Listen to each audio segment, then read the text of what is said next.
Hello students, chemistry में आज आगे टॉपिक पढ़ाएंगे। आज का टॉपिक रासायनिक समीकरणों को अधिक सूचनात्मक बनाना।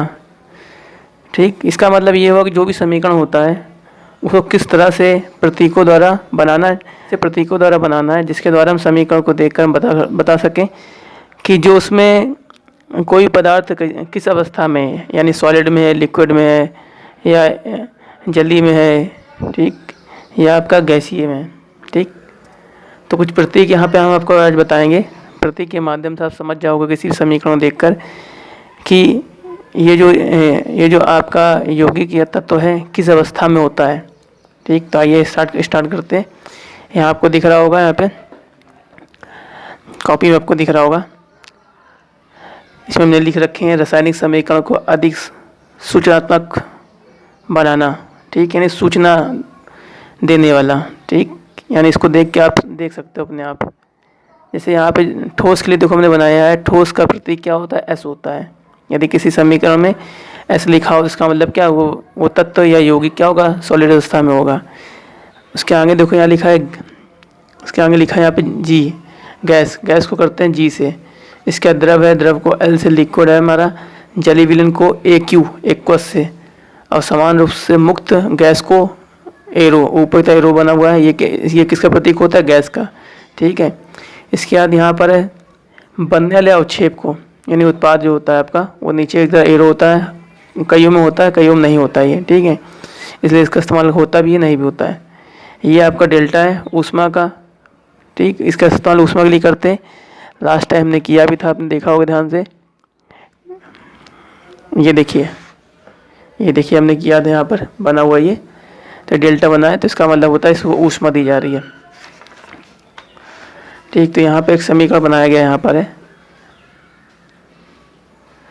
जो देख रहे हो, यहाँ पे एक यहाँ पे बना हुआ है Mg(S) लिखा हुआ है। Mg(S) माने मैग्नीशियम जो है यहाँ पे सॉलिड अवस्था में, S का मतलब सॉलिड है यहाँ पर, प्लस H2SO4 एक्वस, यानी जो H2SO4 होता है वो जलीय अवस्था में होता है आपका। जब ये रिएक्शन कराते हैं इससे तो यहाँ बन रहा है MgSO4। MgSO4 ये किस में अवस्था में होगा, ये एक्वस होगा, यानी जली विलयन में होगा। आपका गलत लिख दिया है। ठीक, तो एक क्यू है, ये जी नहीं है, एक्वस अवस्था में।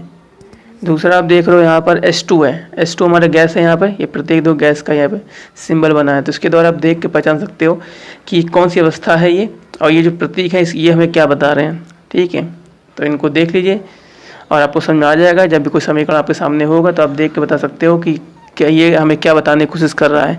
ठीक है, आइए अगला टॉपिक देखते हैं। अगला टॉपिक हमारा है रासायनिक समीकरण के महत्व, यानी रासायनिक समीकरण से हमें किस प्रकार की जानकारी प्राप्त होती है।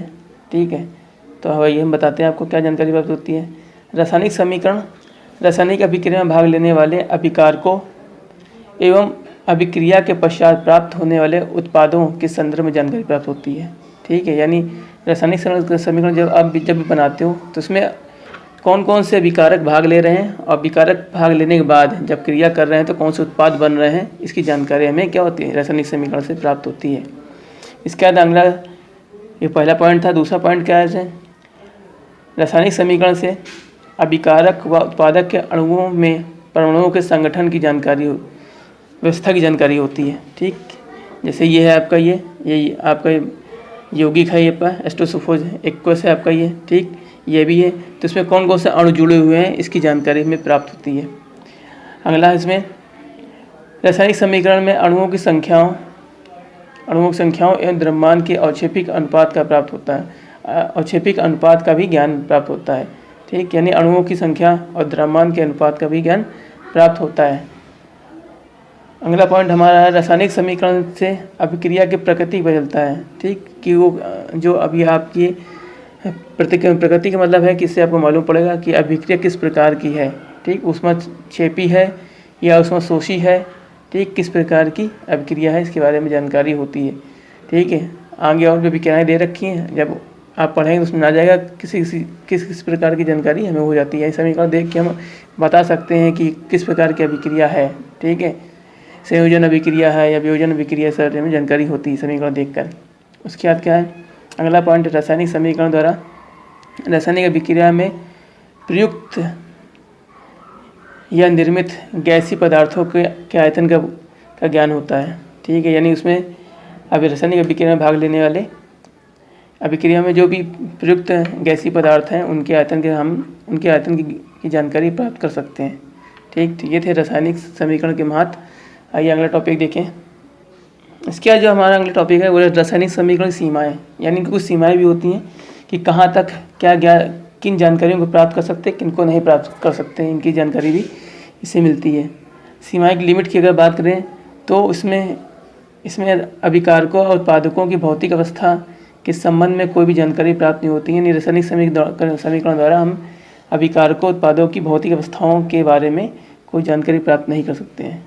ठीक है, ये पहला पॉइंट था। दूसरा पॉइंट इसमें है कि इसमें अभिक्रिया के संपन्न होने के लिए प्रयुक्त ताप, दाब व उत्प्रेरक आदि की जानकारी नहीं मिलती है। ठीक है, ये सेकंड पॉइंट था हमारा कि इसमें ताप, दाब और उत्प्रेरक की जानकारी में इस समीकरण द्वारा नहीं मिल सकती है। इसी तरह आप तीसरा पॉइंट इसमें इससे अभिक्रिया के वेग और अभिकारकों तथा उत्पादक के सांद्रण का ज्ञान प्राप्त नहीं होता। ठीक है, ये तीसरा पॉइंट था हमारा इसमें। इससे अभिक्रिया में प्रयुक्त माध्यमिक पदों की जानकारी भी प्राप्त नहीं होती है। ठीक, और इसमें जो अगला पॉइंट इसमें है कि इससे हमें अभिक्रिया के पूर्ण होने में लगने वाले समय के बारे में भी जानकारी प्राप्त नहीं होती है कि वो कितने समय में पूरी होगी, कितने समय में नहीं होगी, इसके बारे में कोई जानकारी प्राप्त नहीं होती है। और ये अगला पॉइंट हमारा है इससे अभिक्रिया में मुक्त या प्रयुक्त होने वाली ऊर्जाओं यानी प्रकाश, ध्वनि, ऊष्मा के बारे में भी कोई जानकारी प्राप्त नहीं होती। तो ये थी इसकी सीमाएं। एक पॉइंट और देख लें यहाँ पर एनटीपी पर, इसे नोट कर लें। एनटीपी पर 1 मोल गैस का आयतन 22.4 यानी 22.4 लीटर होता है। अगला टॉपिक हमारा है संयोजन अभिक्रियाएं क्या होती हैं। कॉम्बिनेशन रिएक्शन इसे कहते हैं इंग्लिश में। तो संयोजन अभिक्रिया के बारे में जानते हैं। ऐसी अभिक्रियाएं जिनमें 2 या 2 से अधिक पदार्थ या तत्व या यौगिक संयोग करके एकल उत्पाद बनाते हैं, यानी एक उत्पाद बनाते हैं। ठीक, ऐसी अभिक्रियाओं को संयोजन अभिक्रिया कहते हैं। ठीक, जैसे इसका एग्जांपल यहाँ लिखा है, देखो हमने NH3 अमोनिया। ठीक, ये आपका HCl हाइड्रोजन क्लोराइड और ये NH4 अमोनियम क्लोराइड।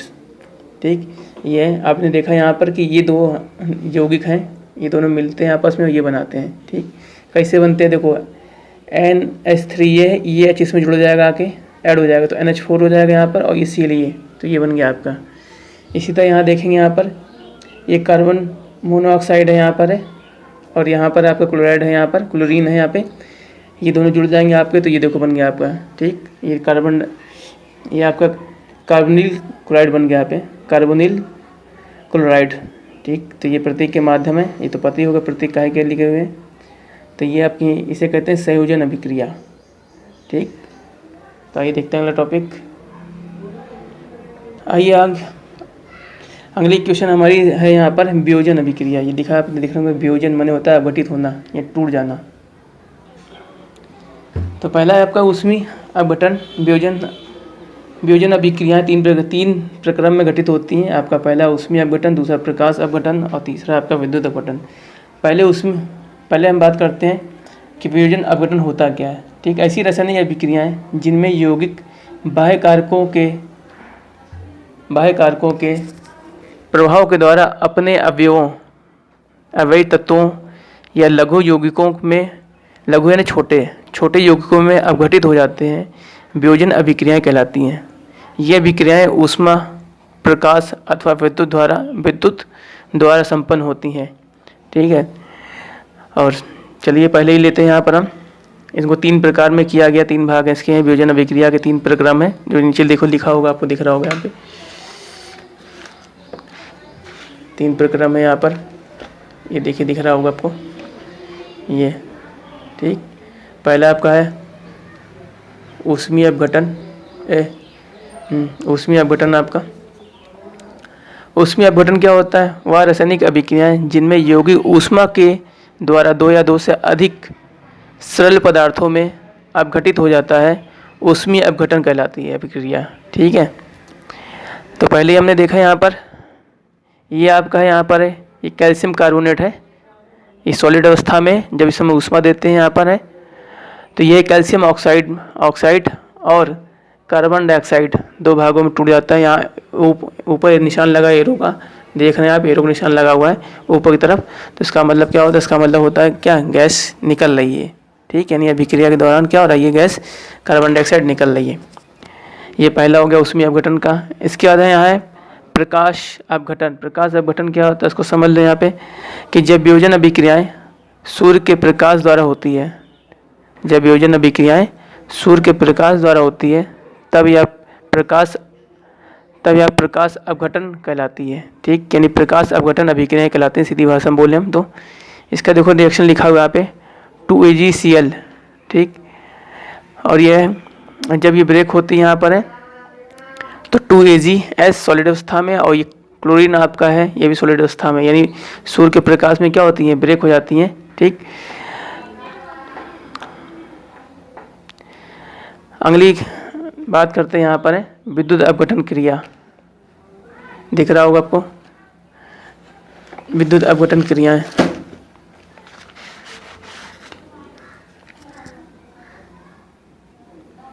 इसमें क्या होता है विद्युत अपघटन अभिक्रिया में? वह अभिक्रियाएं जिनमें यौगिक के जलीय विलयन में विद्युत प्रवाहित करने पर या दो से अधिक सरल पदार्थों में अपघटित हो जाता है, विद्युत अपघटनी कहलाती है। ठीक है, यानी विद्युत अपघटन क्रिया कहलाती है। इस प्रक्रम में धनायन कैथोड पर और ऋणायन एनोड पर एकत्र हो जाते हैं। ठीक, यानी एक विलयन होता है, विलयन में जब धारा प्रवाहित की जाती है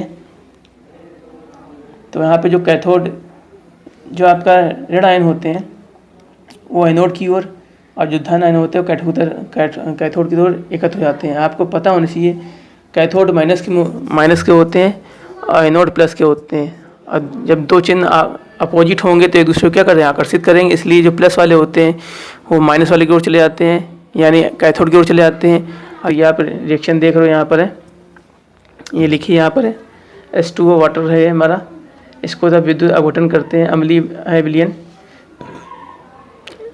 ठीक, यानी अम्लीय जल है यहाँ पे लिया गया है, अम्लीय जल में विद्युत धारा प्रवाहित की जाती है तो जल जो होता है वो हाइड्रोजन और ऑक्सीजन में विघटित हो जाता है। तो आप देख रहे हो यहाँ पे वो कि यहाँ पे 2H2 जलीय विलयन हमारा, ये इसे विद्युत अपघटन किया गया, नहीं विद्युत धारा प्रवाहित की जाती है। तो ये वाटर है, ये आपका हाइड्रोजन और ऑक्सीजन टूट जाता है। यहाँ पे जो 2H2 हो यानी हाइड्रोजन है वो कैथोड है हमारा है, और जो ऑक्सीजन है आपका वो एनोड है हमारा। ठीक, तो अभी और भी क्रियाएं हैं, तो अगला टॉपिक अगली वीडियो में देखेंगे। आज के लिए इतना ही, धन्यवाद। जो लोग भी नए लोग जुड़ रहे हैं, अगर उन्होंने चैनल सब्सक्राइब नहीं किया तो चैनल को सब्सक्राइब कर लें और बेल आइकन प्रेस कर लें ज़रूर, ताकि जो भी नई वीडियो अपलोड करें उसका नोटिफिकेशन आप तक पहुँच जाए।